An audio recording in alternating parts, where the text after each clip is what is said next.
Before I start this message, I'd like to give a shout out to everyone that I ever worked with in the St. Paul Public School District. You each impacted and inspired me as an educator. And a special shout out to my Freedom School family.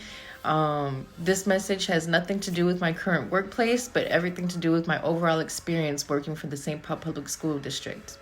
In 1902, the General Education Board was funded by John D. Rockefeller. He invested $129 million, stating, "I don't want a nation of thinkers. I want a nation of workers."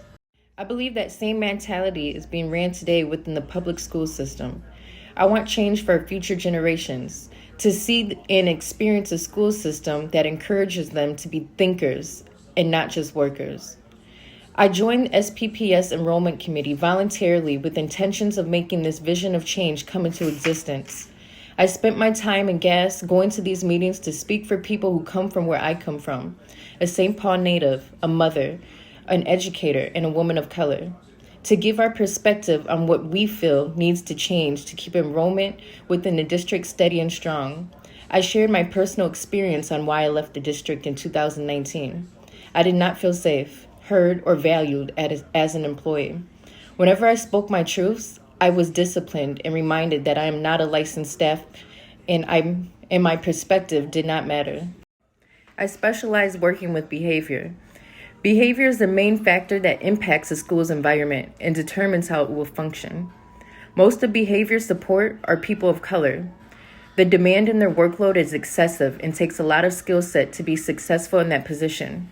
Many students' favorite teachers are the behavior support staff, but the voices of support staff are never taken into consideration when it comes to decision making. Schools administration and SPPS executive board representatives not listening to their staff creates an unsafe environment. And the current policies put in place revolving around behavior and expectations are just enabling students. Many of the students who are struggling in school and behavior are kids of color. SPPS is passing students who just show up to school. How is that preparing them to be successful in the real world? The curriculum is outdated and does not reflect its student population. I worked in a classroom with the Christopher Columbus poster up. We need curriculum that empowers and inspires children, not to be reminded of how their ancestors abused or were the oppressed. It keeps that segregation and white power mindset alive when we reteach that part of history. We need more teachers that reflect the student population in their school. Culture difference makes a huge impact on how students and behavior is viewed. SPPS hires many great new staff that reflect and connect with students, but those staff members are the first ones to be let go due to budget cuts and seniority policies. Schools are staff and students' second home. They spend 8 hours of the day with the people in their building. Schools should feel safe and welcoming. Staff should be looking at each student as their own child with love. Right now, there's a distrust within the public school system.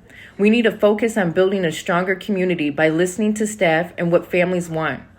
I have shared this along with others on the enrollment committee, and we were told SPPS executive board members have decided to go another route, and that was to spend $300,000 on billboards and marketing. My question to SPPS is, how will this fix the problem? People will come and just leave for the same reasons others have left.